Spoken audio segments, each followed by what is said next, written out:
Vamos começar a estudar rolamento a partir de sua cinemática.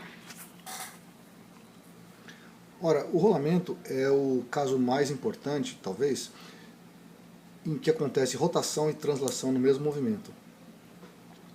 Suponha que eu tenha aí um objeto com seção transversal circular, pode ser uma esfera, um cilindro, um disco. Está aí o ponto O no centro de massa desse corpo rígido. Vamos imaginar que o centro de massa está no centro geométrico mesmo do círculo. Ele tem velocidade VCM se esse corpo estiver rolando aqui para a direita.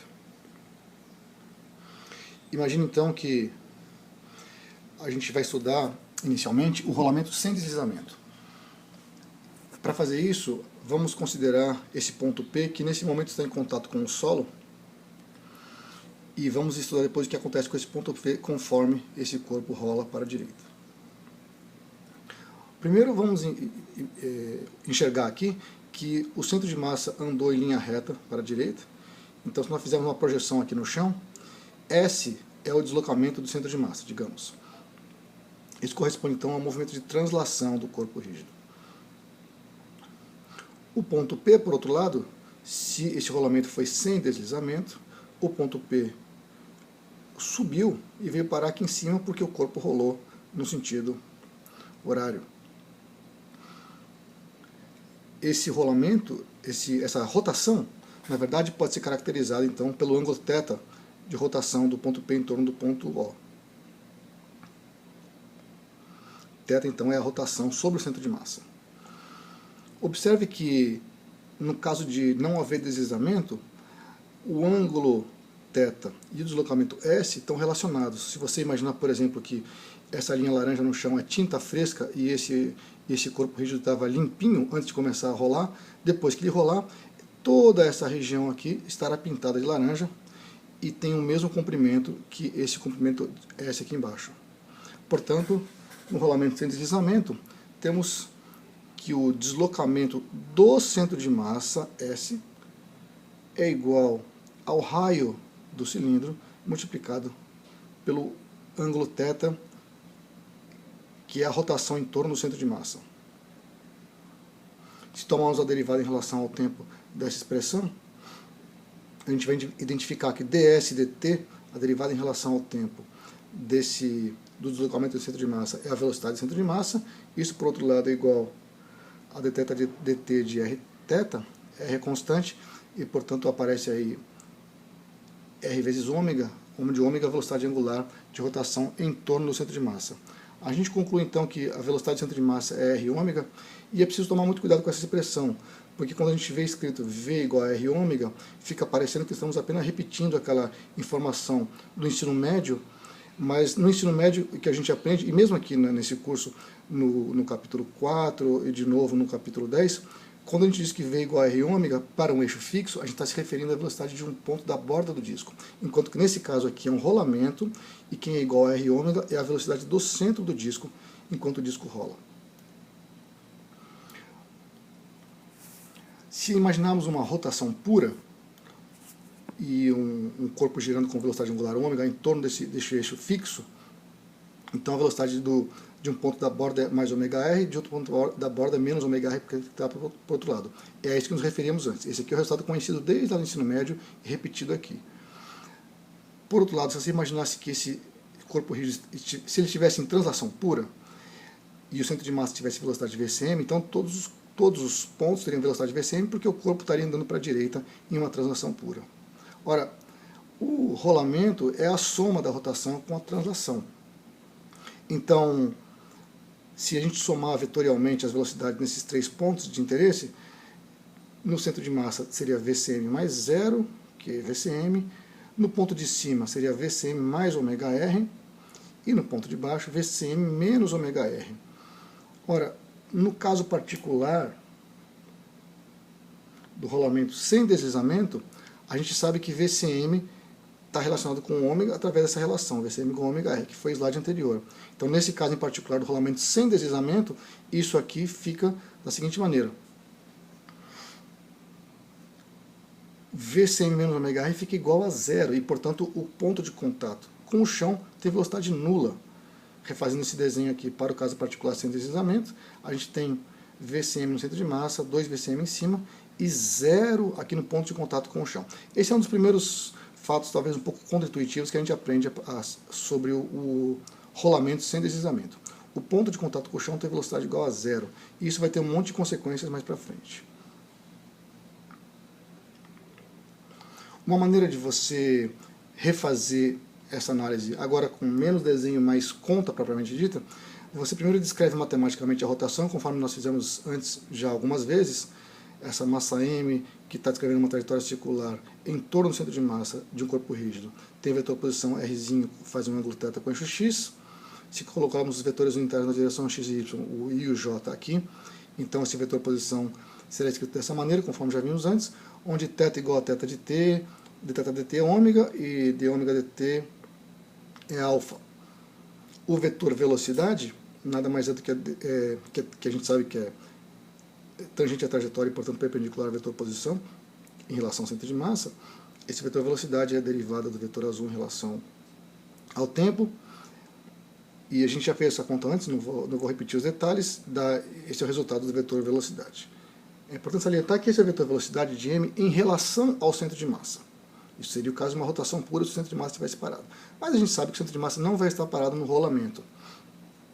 Vamos acrescentar então a translação do centro de massa, colocando aqui um referencial fixo em relação ao solo.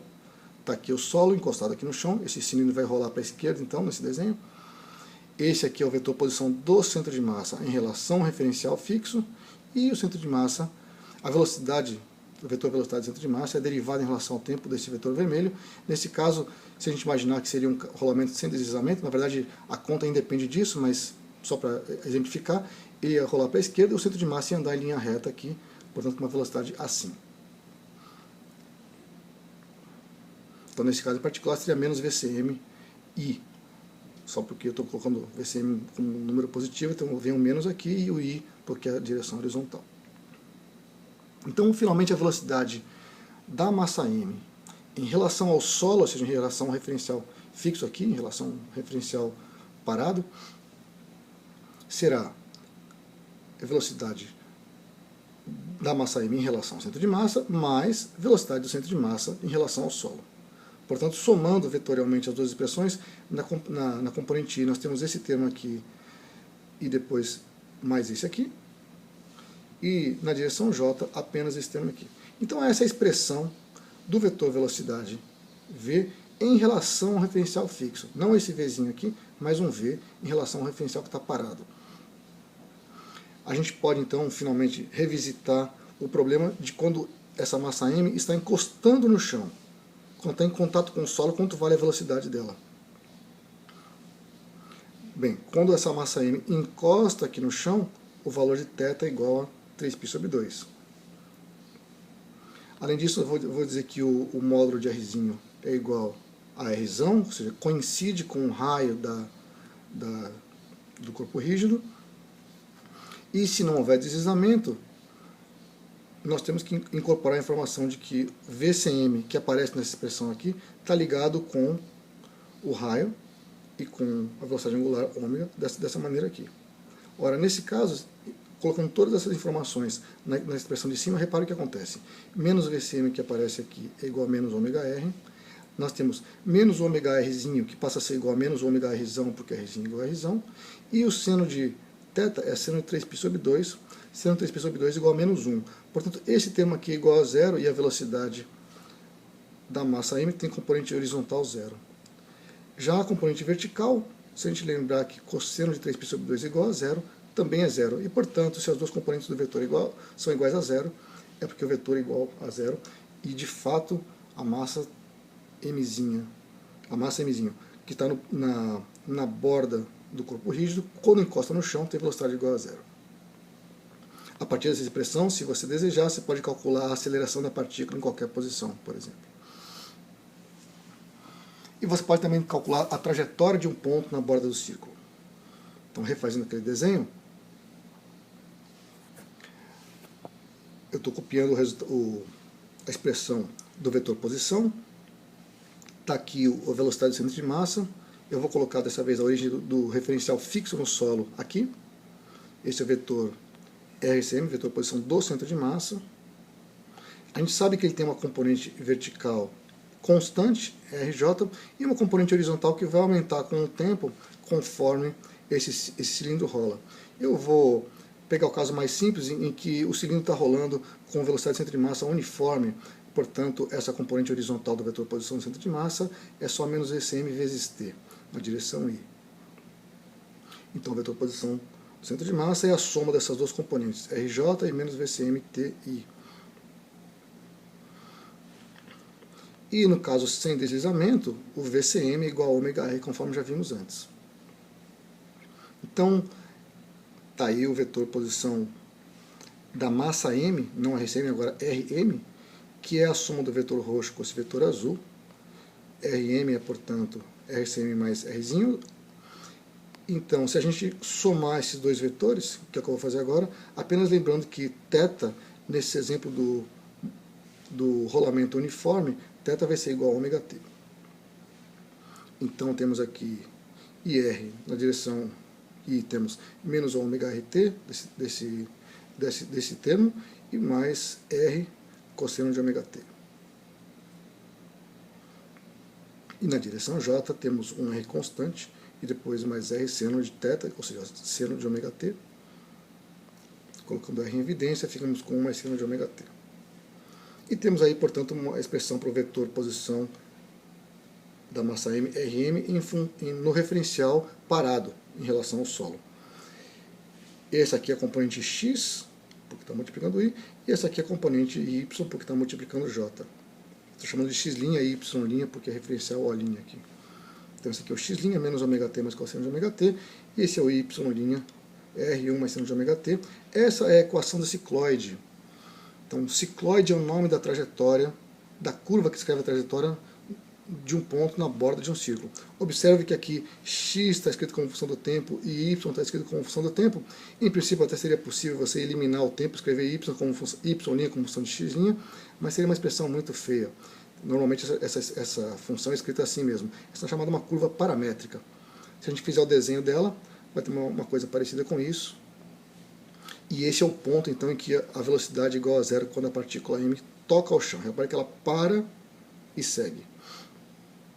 Esse, claro, é um desenho feito manualmente, você pode fazer esse desenho de maneira precisa. Se você quiser a equação do corpo rolando para a direita, uma maneira simples de fazer, ao invés de ele rolar assim, ele vai estar rolando para o outro lado, basta você reverter o tempo. Então, ao invés de t, você coloca menos t aqui, isso não vai alterar o cosseno, troca o sinal desse tempo, troca o sinal do ômega t dentro do seno e ele sai para fora aqui. E é a expressão que você vai ver em vários lugares por aí. Aqui a gente tem uma figura do livro do Halliday, que é uma fotografia de longa exposição de um disco rolando. Pequenas lâmpadas foram presas ao disco, uma no centro e outra na borda. A do centro, centro de massa, descreve uma trajetória retilínea, uniforme, conforme esse disco está rolando para a direita, enquanto que essa borda aqui descreve uma cicloide. E essa aqui é a expressão de a função feita de maneira precisa, não como eu fiz no slide anterior, manualmente, feita de maneira precisa, conforme consta no site da Wikipédia. Aqui, se não me engano, o raio é unitário, alguma coisa assim. E aí tem uma outra figura clássica do livro do Halliday, que mostra uma foto também de uma roda em movimento. Como também a exposição demora um tempo finito, repara que aqui, nesse ponto de baixo, como a velocidade é instantaneamente zero, a foto fica bem nítida sem nenhum problema. Já na parte de cima, onde as velocidades são maiores, a foto fica mais borrada por conta dessa velocidade maior.